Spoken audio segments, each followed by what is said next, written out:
Welcome back to Today's Health. In this segment, we're going to talk about umbilical hernias with Dr. Zubin Bisenia. Doctor, can you describe for us what is an umbilical hernia?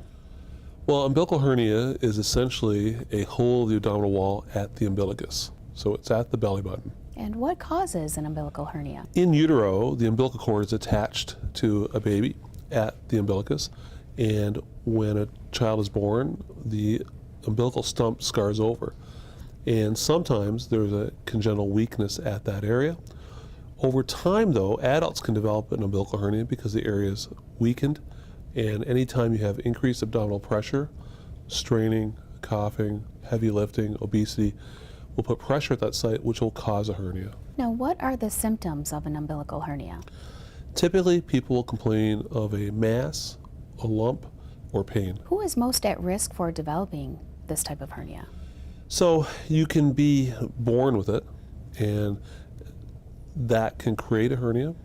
You can also develop it with straining, anything that increases intra-abdominal pressure. So pregnancies, obesity, coughing, heavy lifting can create an umbilical hernia. Is it helpful to have, build up kind of the core strength? Does that help protect against hernias? Yes, because if you strengthen that area, you will be able to do more, and so normal lifting won't bother you. What are the treatment options for an umbilical hernia? So umbilical hernias are fixed as we fix inguinal hernias or incisional hernias. We're done in an open technique or a laparoscopic or robotic technique. Doctor, can you explain what happens during the procedure to surgically repair a hernia? Sure. We'll talk about the open technique first. So when we find an umbilical hernia and we're going to repair it in the open technique, what that means is we make an incision at the hernia, we'll dissect the hernia free, and we'll actually close the defect with some sutures, and then sometimes we'll put a piece of mesh on top of that to help strengthen it, and then close the skin. So in an open technique, we are making an incision to repair the hernia. Now, if we do it robotically or laparoscopically, we typically will make the incisions away from the hernia, and we'll place our plastic sleeves that go through the abdominal wall on the left side of the abdomen.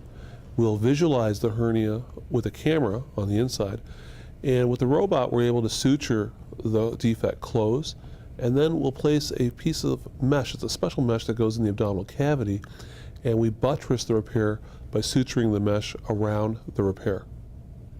And again, the recovery time for the robotic assisted surgery is much less than for an open procedure. Correct. So the minimally invasive procedures have a faster recovery. So we have smaller incisions, less risk for wound complications, and faster return to work. Doctor, this is great information. It's time for another break. We'll continue in a moment.